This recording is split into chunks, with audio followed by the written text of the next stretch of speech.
Kritik Anies soal adanya titipan di proyek strategis nasional telah mendapat tanggapan langsung dari Presiden Jokowi. Presiden Saudara meminta Anies membuktikan tuduhan terkait titipan kanan kiri itu. Kami mengulasnya sore ini bersama dengan Wakil Ketua Umum PKB Jazilul Fawait, ada juga anggota DPR RI dari fraksi PDI Perjuangan Masinton Pasaribu dan pakar komunikasi politik Universitas Pendidikan Indonesia UPI Prof. Karim Suryadi. Sore semuanya, Bapak-bapak sehat? Ya, selamat sore. Sore semuanya, saya mau ke PKB dulu Pak Jazilul. Jadi tadi itu Presiden tanya di proyek strategis mana, yang titip siapa? Jadi di mana dan siapa yang titip? Pak Jazilul dari pernyataan Mas Anies. Ya, dari pernyataan Pak Anies sesungguhnya kalau kita baca secara keseluruhan, proyek PSN itu tidak ada masalah. Dengar, halo? Ya, silakan Pak Jazilul. Ya, yang dimasalahkan adalah proses penyusunan dan penentuan jika nantinya di situ ada titipan kanan kiri, itu yang dimaksud. Bahwa proyek strategi nasional sebagian memang dibutuhkan oleh masyarakat dan yang menjadi ukuran adalah kesejahteraan dan manfaat kepada warga masyarakat yang ada di sekitar proyek PSN itu. Proyek PSN kan banyak jalan tol, bendungan, dan lain-lain. Nah, lihat saja misalkan di jalan tol sebagai bagaimana kira-kira dampak kepada masyarakat dari proses penyusunan dan dampaknya. Saya pikir itu. Nah, jadi dampaknya itu maksudnya tidak dirasakan begitu karena adanya titipan, maksudnya gitu? Tidak juga begitu, karena tidak semua titipan kan buruk, bisa jadi baik.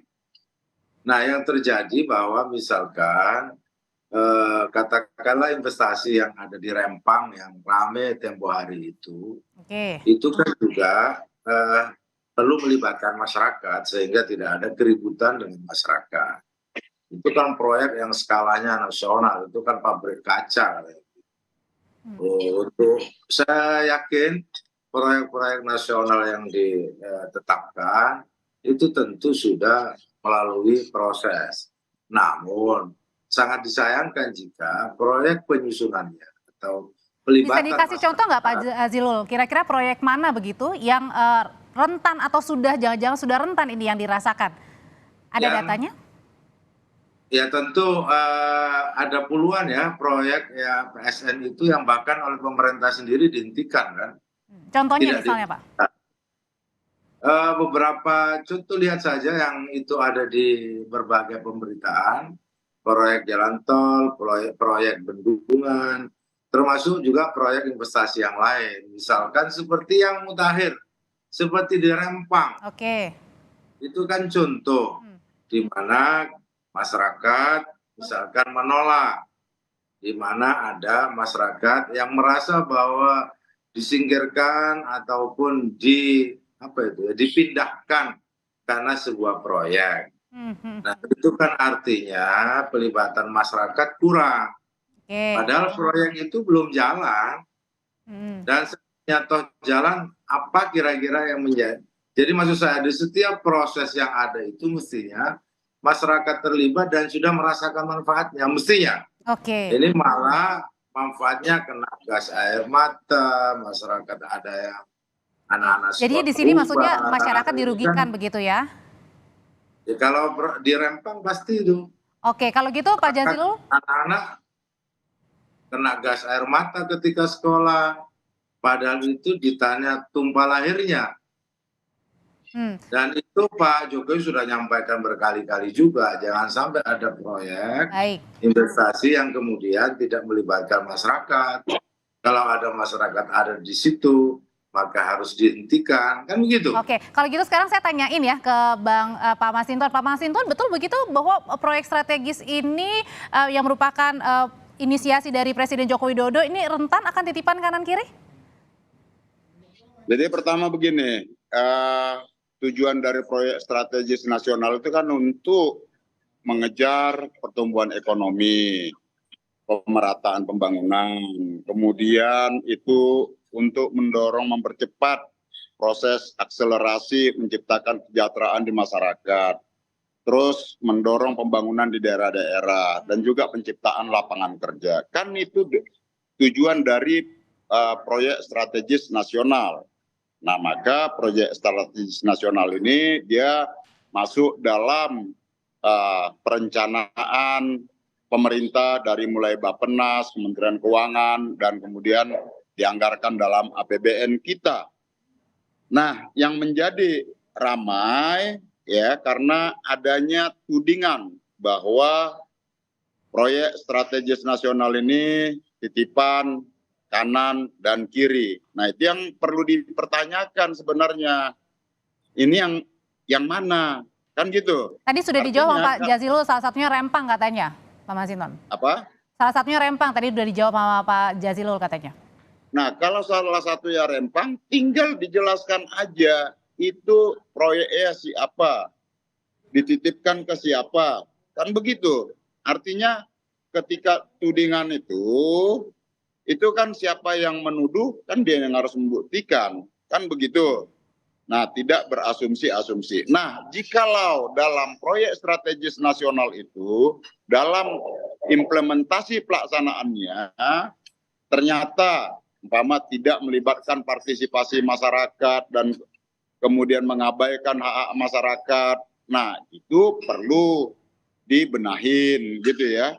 Tapi yang menjadi pertanyaannya adalah kalau dituding tadi bahwa PSN itu ada titipan sana sini, nah itu yang perlu dijelaskan ke publik, yang menitip siapa, proyeknya di mana. Nah itu. Pak Jazilul, silakan. Ya, tentu biarlah publik nanti yang juga akan menilai beberapa proyek strategis nasional sesuai dengan tujuan awal atau tidak. Seperti yang disampaikan oleh Pak Masinton. Dirasakan tidak oleh masyarakat. Pak Presiden sendiri sudah selalu mengingatkan, kan ini juga bukan berarti itu kesalahan Presiden. Bisa jadi pelaksanaannya itu tidak cermat ketika melaksanakan PSN. Yang seperti saya contohkan, apakah Rempang itu perlu? Perlu. Itu proyek yang strategis, bahkan berskala dunia. Namun, itu tadi, ketika melibatkan, ketika prosesnya, itu yang dipertanyakan. Sehingga pertanyaan itu ada titipan nggak di situ? Kok sampai misalkan masyarakat adat, berarti maksud tidak memihak ya dirasanya gitu ya? Atau tidak, kan gitu. Betul untuk pabrik kaca atau tidak, kan itu juga dijelaskan ke publik gitu. Pak Jazilul, kalau gitu sekarang saya tanyakan ke Prof. Karim. Prof. Karim, apa sih yang ditangkap dari pernyataannya Mas Anies ini soal proyek strategis nasionalnya Pak Jokowi ini rentan titipan kanan kiri? Jadi begini, dalam komunikasi politik, khususnya komunikasi pemilu gitu ya, di mana-mana ada mode kampanye atau mode penataan citra, pembangunan citra, penataan kepercayaan yang memanfaatkan kepedulian pada level paling bawah sampai kepada pemanfaatan ketakutan. Misalnya, maaf ya, ketika kita menyaksikan kampanye di Amerika, Trump terus-menerus menyampaikan ancaman imigran yang terus-menerus ke Amerika. Bahkan sudah disebut sebagai banjir imigran. Kemudian juga ada ancaman tentang narkoba yang terus-menerus datang dari Amerika Latin. Nah, itu biasa. Ada yang disebut dengan strategi pemanfaatan ketakutan atau pemanfaatan pembangkitan kepedulian yang disampaikan oleh kandidat presiden. Mana saja? Nah, apa tujuannya? Tujuannya ada dua. Yang pertama, untuk memutus kebiasaan partisan. Atau untuk kalau yang ini, kalau di Indonesia? Ya, di Indonesia bisa saja dan itu pernah dilakukan, tidak aneh sebenarnya. Ini maksudnya ini adalah bagian dari strategi komunikasinya? Ya, jadi ini bagian dari strategi komunikasi politik. Yang tujuannya ada dua. Yang pertama itu untuk memutus ketergantungan pada kebiasaan partisan. Artinya apa? Artinya sebisa mungkin ikatan emosional yang sudah terbangun antara kandidat dengan partai tertentu itu digoyang. Harapannya beralih mendukung. Yang kedua, untuk membangkitkan kepedulian dan keterbukaan terhadap informasi baru.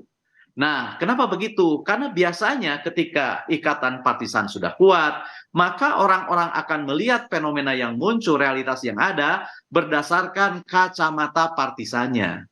Hanya yang saya katakan, biasanya strategi seperti ini muncul di akhir-akhir gitu loh. Muncul di akhir-akhir. Ketika kampanye sudah sampai pada titik di mana publik sudah terbelah ke dalam Tapi pembelahan-pembelahan. biasanya strategi komunikasi ini, Prof, bisa dibuktikan dengan data kah? Atau fakta?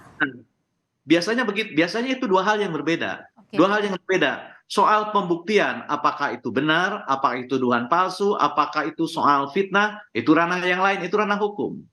Ranah komunikasi politik tidak berhubungan dengan pembuktian pidana. Tapi ranah komunikasi politik hanya sampai pada apakah ini efektif atau tidak. Karena tujuannya hanya untuk mengatrol dukungan, meluaskan dukungan, Oke. memperluas basis dukungan, dan menggoyang pengkotakan yang sudah terbangun Oke. melalui Baik. kampanye terus-menerus. Oleh karena itu, maka alat ujinya adalah apakah publik yang peduli terhadap isu yang disampaikan atau malah sebaliknya gitu ya. Oleh karena itu, maka alat ukurnya seberapa terpengaruh, seberapa terpersuasi, seberapa terbuka, seberapa Baik. tergugah publik oleh informasi yang disampaikan sampai pada titik mengiyakan dan berbalik mendukungnya. Sebenarnya itu sih dalam Oke. kacamata Oke, komunikasi. saya ke Pak Masinton kalau gitu, Prof. Karim. Pak Masinton, betul seperti itu juga yang dirasakan oleh PDIP kalau ini adalah bersifat menggoyang, merupakan strategi komunikasi politik dari Mas Anies? Ya, ya kalau itu ya mungkin aja. Cuman kan nanti publik melihat jadi seperti itu asal tuding kan gitu ya. Umpama penyusunan proyek strategis nasional yang dianggap tidak transparan. Padahal PSN itu ya proyek strategis nasional itu bagaimana dikatakan tidak transparan? Lawang itu juga disampaikan kepada seluruh fraksi di DPR RI gitu loh, bahwa pemerintah nanti akan melakukan pembangunan proyek ini, proyek infrastruktur, irigasi, dan lain-lain seperti itu, dan semua proses penganggarannya itu dibahas antara pemerintah bersama DPR. Nah, kalau dituding PSN tidak transparan, di mana tidak transparannya, kan begitu. Lawang itu dibahas antara pemerintah dan DPR kok, Pak Jazilul? bukan pemerintah semata. Nah, jadi menurut kita ya apa yang disampaikan oleh Pak Anies sesungguhnya tidak punya dasar argumentasi yang kuat dan juga tidak valid. Nah, tadi kalau berkait umpama implementasi dari PSN itu tidak melibatkan partisipasi masyarakat atau bahkan memunculkan kesemena-menaan seperti kasus di Rempang apa segala macam, itu juga harus kita, kalau itu harus kita kritisi bahwa tujuan dari PSN itu bukan seperti itu, kan gitu. Nah, jadi tentu yang namanya proyek strategis nasional ini kan tadinya dituduh tidak transparan. Loh, faktanya transparan, dibahas antara pemerintah bersama seluruh fraksi di DPR RI. Kemudian dituduh titip sana titip sini, ada titipan sana titipan sini. Lah bagaimana ada titipan sana titipan sini, lawang ini dibahas bersama-sama pemerintah. Pak Masinton, dan DPR, kita kasih sekarang jawabannya untuk Pak Jazilul. Ini kan PKB juga masih berada di pemerintahan nih, Pak Jazilul. Ya, tentu PKB masih bersama Pak Masinton, tapi bahwa Pak Anies Baswedan atau pasangan Amin ini menggunakan term visi perubahan. Nah, salah satu yang ditawarkan oleh Pak Anies bahwa semua kebijakan yang nanti akan diambil oleh Pak Anies atau pasangan Amin ini adalah setiap kebijakan harus berdimensi pada keadilan sosial atau berdimensi pada kesetaraan. Nah, untuk mengukur keadilan itu biasanya publik itu punya cara ukur sendiri, regulasi punya cara ukur sendiri. Ini jangan terjadi gap. Regulasinya bagus, disetujui semua, namun faktanya ada masyarakat yang menjerit. Itu artinya antara proses regulasi dengan kenyataan ketika dilakukan di lapangan itu tidak sama. Nah, visi itu yang sedang ditawarkan oleh Koalisi Perubahan dan Pak Anies supaya lain kali tidak terjadi justru yang terjadi bahwa proyek strategi nasional itu warga merasa senang, merasa mendapatkan manfaat. Ini sebenarnya yang diinginkan. Apakah ada proyek strategis nasional yang sukses di zaman Pak Jokowi? Ada.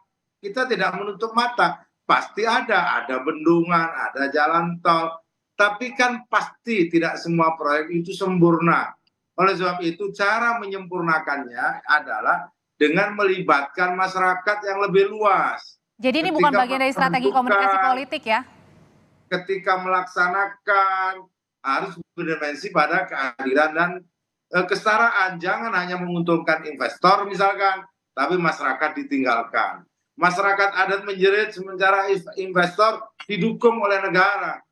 Itu kan tidak bagus. Oke, baik. Tidak berdimensi pada keadilan, misalkan begitu.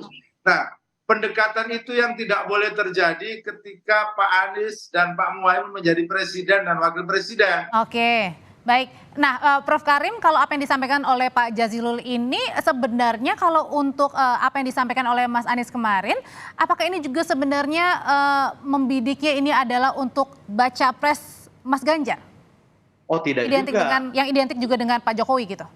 Oh, tidak begini. Begini, kita tahu bahwa selain Ganjar Pranowo, ada kandidat lain yang juga mengklaim akan meneruskan apa yang dilakukan oleh Presiden Joko Widodo. Itu harus diingat. Nah, sementara tadi dikatakan oleh Mas Jazilul, koalisi Anies itu kan ingin mengoreksi, ingin mengevaluasi gitu ya, baik implementasi dan lain-lain lah, sampai pada tadi dibilang menghadirkan keadilan dan kesetaraan. Nah, artinya apa? Artinya ada sesuatu yang harus dikoreksi ketika ide tentang perubahan, ketika ide tentang keadilan, ketika ide tentang kesetaraan ini ingin dimunculkan. Sebab kalau sudah sempurna, sudah baik kan tidak mungkin ujung-ujung perubahan. Nah, itu konteksnya. Nah, sekarang pertanyaannya, apakah itu akan berterima di mata publik atau tidak? Ya akan bergantung begitu ya, akan bergantung kepada bagaimana cara-cara menjelaskannya, menjelaskan tentang catatan-catatan itu, dan bagaimana cara publik menimang-nimangnya gitu ya.